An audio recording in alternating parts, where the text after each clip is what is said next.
Olá, eu sou Ana Paula Gimenez e apresento os principais assuntos debatidos na tribuna durante as sessões plenárias da Assembleia Legislativa.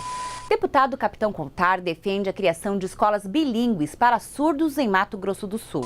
Semana passada protocolei um projeto de lei que visa a criação de escolas bilíngues para surdos. Aqui em Campo Grande a gente tinha uma escola que atendia a essa comunidade especificamente, mas infelizmente ela foi fechada. E eu, semana passada, apresentei esse projeto para que a gente possa trazer essa inclusão, esse direito de ter a educação também para a comunidade surda. Então eu vou aqui fazer um breve relato do que trata essa realidade. A escola bilíngue seria no sentido de ter como primeira língua a Libras e também a língua portuguesa escrita como segunda língua. Libras foi instituída pela Lei 10.436, de 24 de abril de 2002, e foi reconhecida como sistema linguístico de natureza visual-motora, com estrutura gramatical própria, para a transmissão de ideias e fatos. É a língua natural usada pelas comunidades surdas brasileiras. Estudos sobre a Libras foram iniciados no Brasil em 1981. Um documento publicado pelo Programa Nacional de Apoio à Educação de Surdos do Ministério da Educação sobre a língua brasileira de sinais e a língua portuguesa evidencia que, como em qualquer língua falada, a fonologia é organizada baseada em um número restringido de sons que podem ser combinados em sucessões para formar uma unidade maior, ou seja, a palavra. Nas línguas de sinais, as configurações de mãos, juntamente com as localizações em que os sinais são produzidos, os movimentos e as direções, são as unidades menores que formam as palavras. O objetivo do presente projeto é oferecer a língua brasileira de sinais, conhecida como Libras, como a primeira língua e a língua portuguesa escrita como segunda língua, como eu já havia dito, além de ser um modelo de escola que possua professores, funcionários preparados e voltados a atender os alunos com essa deficiência auditiva.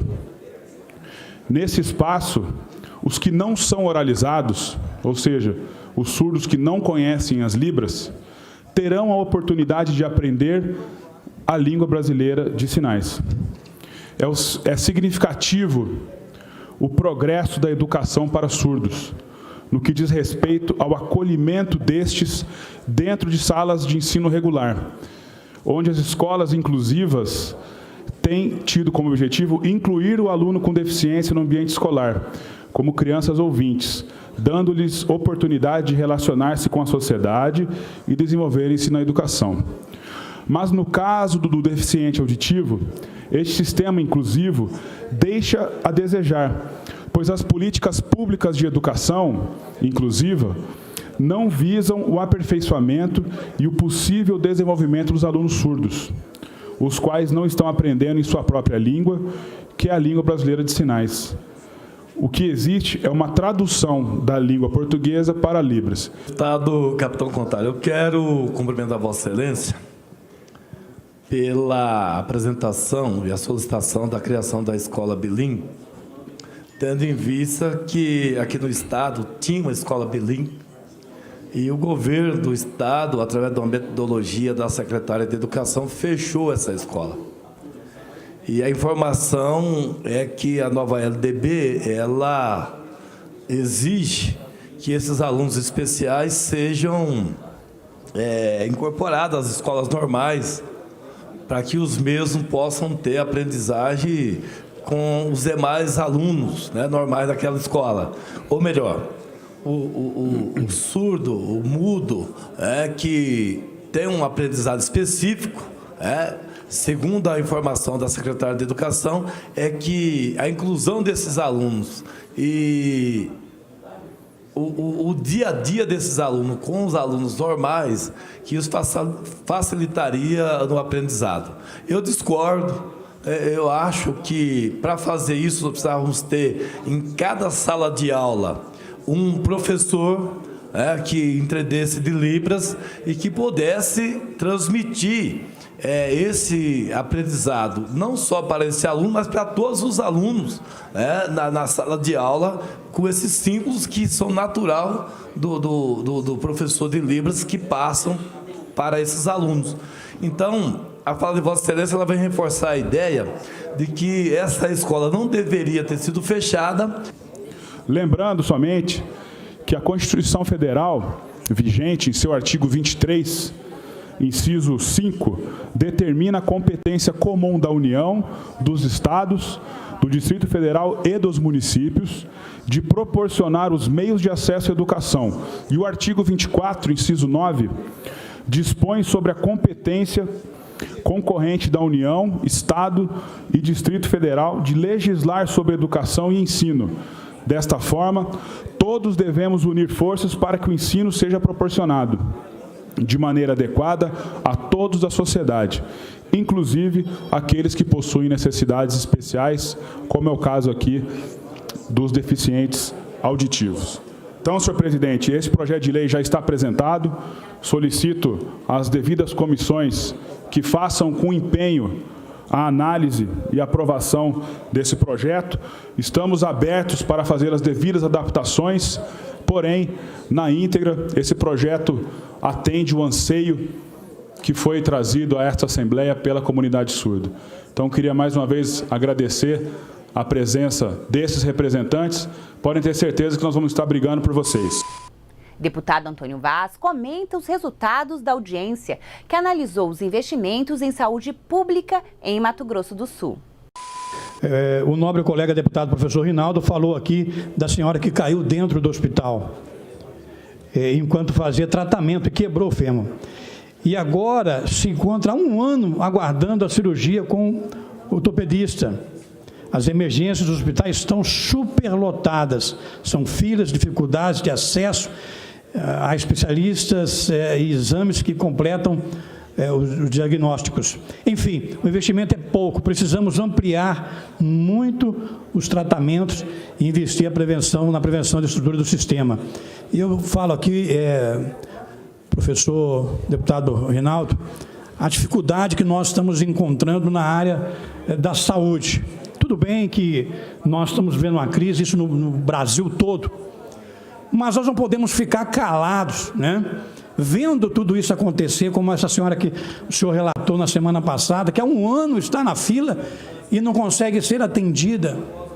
E o governo tem repassado o dinheiro aos municípios. Eu perguntei à secretária, será que está havendo uma má gestão nesse repasse? Porque você vai num posto de saúde, há uma fila muito grande, há 14 judicializações, né, que está acontecendo, quer dizer, e não são atendidas. O senhor mesmo passou aqui na semana passada, falou sobre isso, que não são atendidas. O que podemos fazer para mudar isso? Para destravar essa situação, para que as pessoas venham ser atendidas.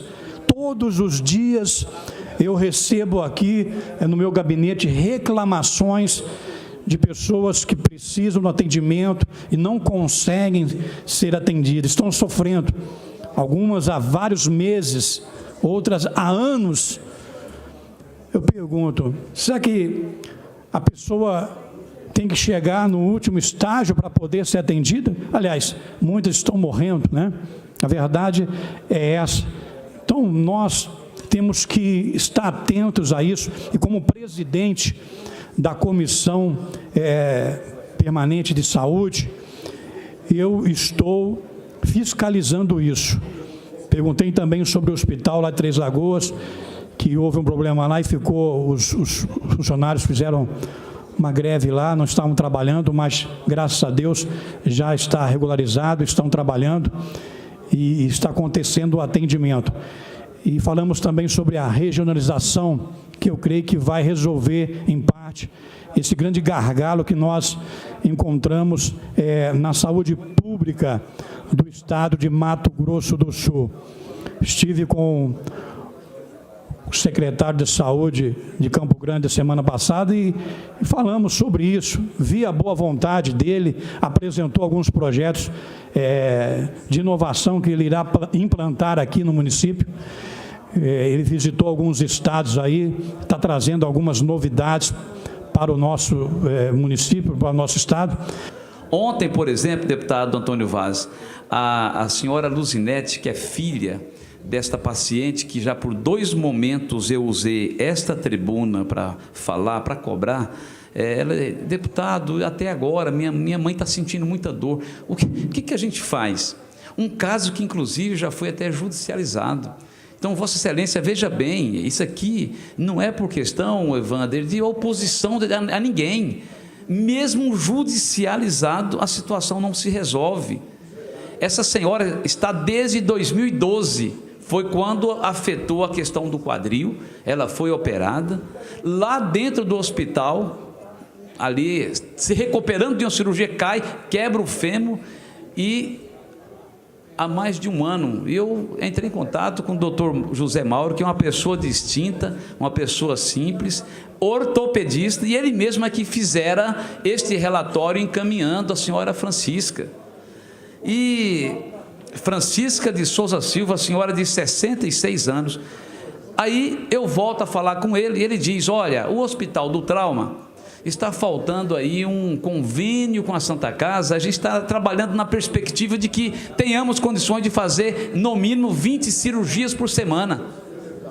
Então, é muito difícil, eu lamento profundamente, quero mais uma vez aqui cobrar o prefeito Marquinhos Trade, a Secretaria de Saúde da nossa capital, e de forma muito especial, já finalizo aqui o meu aparte, deputado Vaz, parabenizando Vossa Excelência pelo tema, de pedir a Deus que ilumine aí o nosso país. Vossa Excelência está fazendo um excelente trabalho como presidente da Comissão de Saúde desta casa, já trouxe aqui o nosso ministro da Saúde, Henrique Mandetta. É um problema muito grave. Primeiro, a questão da repartição do bolo de recursos da área da saúde para o Mato Grosso do Sul. Desde quando assumiu o mandato de deputado federal lá em 1997, que os parlamentares federais, todos nós, procuramos tentar fazer com que essa fatia do bolo da saúde para o país aumentasse para o Mato Grosso do Sul. Nós tivemos um problema interessante que aconteceu à época. A Secretaria de Saúde do Estado tentou economizar ao máximo e ficou dentro, digamos, daquele valor que já recebia. E houve uma reformulação e o governo federal entendeu que Mato Grosso do Sul estava satisfeito com aquele valor e procurou atender outros estados que estavam com os números defasados, que estavam devendo, etc. e tal. Então, por fazer a tarefa de casa, o dever de casa, o governo federal acabou ajudando, digamos, os maus pagadores. E isso trouxe problemas para o nosso estado. Então, eu quero crer que hoje, com o ministro da Saúde do nosso estado, que conhece os nossos problemas, ele vem aumentar esse valor, né? Vem aumentar esse bolo. A saúde precisa ser mudada, da forma que se encontra não pode continuar. As pessoas procurando atendimento e não são atendidas. A reclamação nos municípios onde nós temos andado é grande, sempre falando sobre saúde. A pessoa pode ter faltar dinheiro para ela, mas faltou a saúde, ela vive um tormento. E nós atendemos essas pessoas, nós que estamos mais próximos do povo, né? Os deputados, os vereadores, atendem todos os dias pessoas nos procurando, pedindo ajuda para ter um atendimento na rede pública e não consegue alcançar. Deputado Paulo Corrêa comenta ações legislativas de zoneamento econômico, ecológico. E me move para estar aqui hoje conversando desse assunto é que ontem nós recebemos o deputado federal Wander Lobé. E o deputado federal Wander Lobé com a pós-doutora Lívia, que é uma espeleóloga, e que veio fazer uma explicação dos cárceres que compõem a região de Bonito. Não adianta a gente não considerar. A região de Bonito é diferente de qualquer região do Mato Grosso do Sul, a região da Serra da Bodoquena. Então, esse zoneamento econômico e ecológico também é para possibilitar que a gente possa estar olhando para os nossos rios nas profundezas. E aí eu quero dizer que aquilo tudo lá é um bioma completamente diferente de tudo que nós temos no estado. A água é cristalina porque ela flui desses casters dentro das unidades de conservação nossa e consegue fazer com que o Rio Formoso e o Rio da Prata tenham aquela clareza maravilhosa que é patrimônio do nosso estado, em última análise. Então, quero dizer que estou entrando com essa solicitação do zoneamento econômico e ecológico. Eu acho que é um momento certo de estarmos discutindo isso, em função de que há uma decisão e que esta Casa de Lei tem cumprido sua função. A legislação existe, os 150 metros de cada lado existem, não estão sendo obedecidos. E se, por causa disso, no zoneamento econômico e ecológico, puder se avaliar que tem que ser menor, tem que ser maior, quem vai demonstrar isso no estudo do zoneamento econômico e ecológico, nós estamos abertos também a receber sugestão. Nosso presidente da comissão, eu peço a Vossa Excelência que assine esse documento comigo em primeira mão, que é dentro do princípio que nós iríamos propor lá na audiência do nosso desembargador. E aí, se puder coletar a assinatura, eu também agradeceria, para que a gente possa participar ativamente, a Assembleia cumprindo o seu papel de defender o meio ambiente, em especial no complexo da Serra da Bodoquena, levando em consideração todos esses fatos que ocorreram, levando em consideração a urgência e a possibilidade da gente ter como prioridade esse estudo dentro do estado de Mato Grosso do Sul. Concedo uma parte ao nobre deputado Lídio Lopes. Deputado Paulo Corrêa, eu quero parabenizar a Vossa Excelência por trazer brilhante esclarecimento a essa tribuna e mesmo porque pela atuação desta casa no que tange ao meio ambiente. Obviamente que é uma questão muito preocupante para a gente que é parlamentar e eu sou um defensor e um propagador de Bonito, do município de Bonito. Onde quer que eu esteja, eu sempre estou falando de Bonito e eu fiz questão, deputado Paulo Corrêa, de conhecer todos os passeios de Bonito. São 38 passeios catalogados, eu conheço 38 passeios lá do município de Bonito, para que eu pudesse propagar e poder falar. E quando eu assisti a matéria de Fantástico, trazendo aqueles problemas, né, das águas, da turvidez dos rios e dos acontecimentos que estavam acontecendo, realmente nos preocupou muito. E sabia que esta casa não ficaria inerte nesse sentido de poder ir atrás, de poder viabilizar, de poder trazer essa discussão e mais realmente uma atuação do governo do estado em poder resolver e a gente manter aquilo que é uma beleza natural do nosso estado e, obviamente, o patrimônio mundial do que se tem Bonito, que eu falo que Deus foi generoso demais num lugar só, muita beleza concentrada ali em vários lugares. Muito obrigado. Agradeço e estendo e quero que Vossa Excelência participe também, mas eu quero dizer para Vossa Excelência que é maior o pedido aí, que vocês estão assinando juntos. É o zoneamento econômico ecológico da Serra da Bodoquena. É uma área pequenininha, 200 quilômetros de comprimento, 100 quilômetros de largura. Nós estamos falando em 2 milhões de hectares, basicamente, nessa posição, para efetivamente o produtor rural saber até onde ele pode ir, para efetivamente o passeio turístico saber até onde pode ir e para que as intervenções que sejam feitas tenham um certo regramento. Nós já fizemos isso no governo anterior, que nós aprovamos o zoneamento econômico e ecológico da nossa região norte. Os senhores deputados da legislatura anterior se lembram, de 2 para trás, que a gente aprovou isso. Inclusive, nós tiramos muita coisa das experiências que foram feitas, consultando em cada local. Mas quem tem que puxar o zoneamento econômico e ecológico? A Assembleia Legislativa? Pergunto aos senhores deputados. Acho que não. Quem tem que puxar isso é o governo do estado, que tem recurso financeiro de multas ambientais para poder aplicar em estudos ambientais para que possa definir uma coisa que está ficando insolúvel. Até que ponto pode ir o produtor rural e até que ponto pode ir o trade turístico? Não só em Bonito. Quem pensa em Bodoquena? É água cristalina também. Quem pensa em Porto Murtinho? Que nós temos lá a Cachoeira do Aquidabã. também é água cristalina. Quem pensa no Rio Perdido, que desaparece por mais de 1 quilômetro e sai uma ressurgência com rio de água totalmente cristalina, limpa, entra suja, sai limpa. Quem está pensando nisso? Se a gente não pensar, se a Assembleia não fizer a parte, pelo menos política, da indicação, isso nada mais é do que uma indicação que nós estamos fazendo, para que proceda-se um estudo sério, envolvendo técnicos de todas as matizes, como veio aqui ontem a doutora Lívia, uma pós-doutora em espeleologia, que está dentro do nosso estado, trabalhando, e aí, só para finalizar, dizer do que ela já conseguiu catalogar. Mais de 300 grutas, que a gente não sabe, não é uma gruta, 300 grutas na Serra da Bodoquena. Você já pensou que tipo de passeio a gente pode fazer? É um passeio em mergulho em gruta guiada. Você pensa que passeio interessante? Vou dar um exemplo do que seria uma gruta. Uma gruta é o passeio chamado Lagoa Misteriosa. É um tipo de gruta aberta.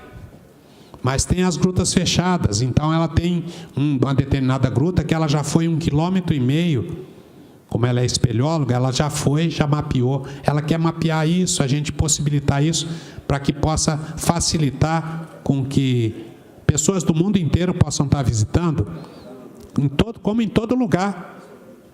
Usar bem o recurso que nós temos. E o recurso para o turismo, nobre deputado Capitão Contar, é importantíssimo, e Vossa Excelência fez aqui uma audiência pública importante nessa casa. E nós temos condição de, com a Comissão do Meio Ambiente, Lucas de Lima, com a Comissão de Turismo, Indústria e Comércio, que Vossa Excelência preside, de fazer um grande encontro nesse assunto, para que a gente possa estar discutindo. Então, primeiro isso, e em segunda pegada eu gostaria de solicitar, e aí o autor vai ser o deputado Lucas de Lima, que eu vou pedir em separado para ele, para chamar a doutora Lívia para falar o que ela falou ontem na presidência, para os 24 senhores deputados. Eu não tinha noção. Tem mais do que 45 espécies de peixes que sobrevivem a uma profundidade de mais ou menos 3 quilômetros e que estão sendo catalogados por interesse do Mato Grosso do Sul, mas sem financiamento absolutamente nenhum. Então, está na hora da Comissão do Meio Ambiente, em conjunto com todos os senhores deputados, solicitar à Secretaria do Meio Ambiente, que é a responsável, que bem aplique os recursos das multas, mas fazendo estudos e que tenha técnicos como esses que estão aqui no nosso estado, que escolheram Bonito para viver. Essa pós-doutora se formou e veio para morar em Bonito e está trabalhando lá. Quero avisar aos senhores, quem é que está mergulhando na gruta lá do Lago Azul para catalogar todas as coisas que estão sendo catalogadas? Pessoas que estão ajudando essa espeleóloga, mas que não têm absolutamente nenhuma formação.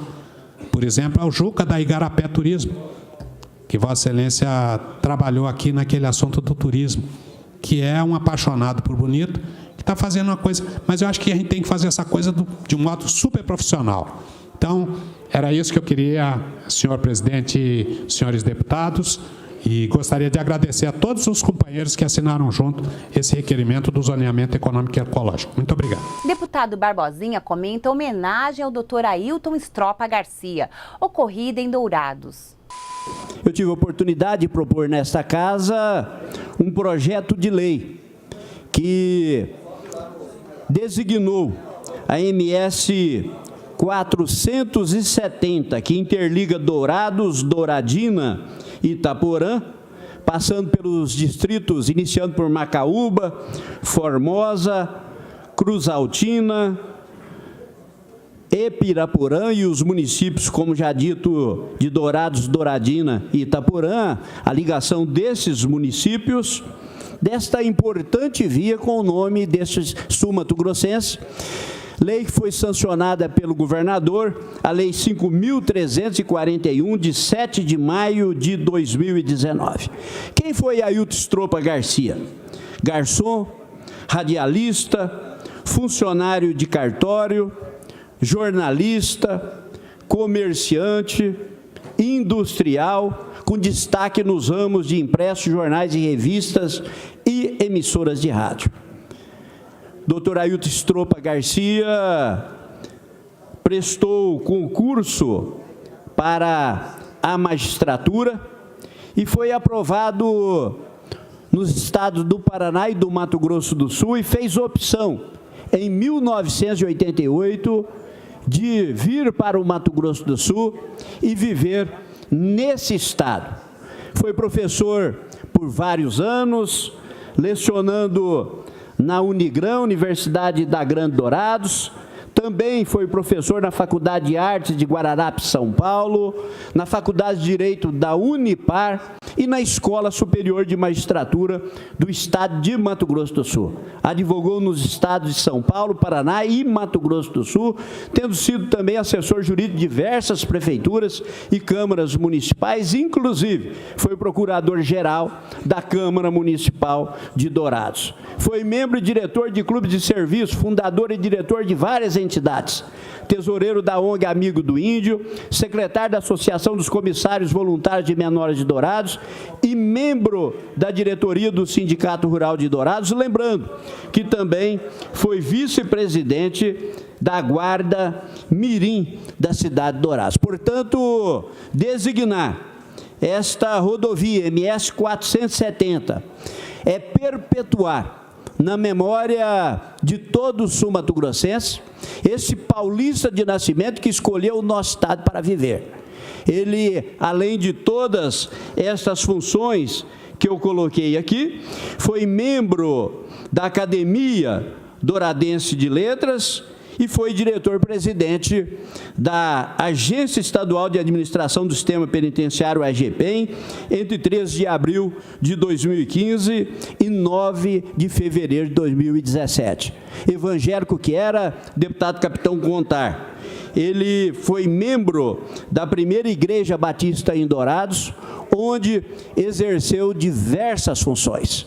Era um espírito humano altamente elevado. Eu convivi com ele na agência penitenciária e mesmo como magistrado, aposentado, sabedor das dificuldades do exercício do cargo, fez aquilo com muito amor. E eu quero aqui, meu caro vereador Cido Medeiros, Vossa Excelência que representa aqui toda a Câmara de Vereadores de Dourados, o Parlamento de Dourados, agradecer pelo privilégio de ter sido recebido pelo presidente Alan Guedes, mas, sobretudo, por todos os vereadores e vereadoras que compõem aquele parlamento. E, para mim, foi uma honra muito grande entregar aquela homenagem à família do Dr. Ailton Stropa, representado pela sua esposa, Dona Sumara, ladeado por todos os vereadores que compõem o Legislativo de Dourados, no reconhecimento do trabalho que o Dr. Ailton Stropa, em vida, prestou à comunidade douradense e à comunidade sul-mato-grossense. O programa TV Aberta fica por aqui. Obrigada pela sua companhia, aproveite e siga nossas mídias sociais.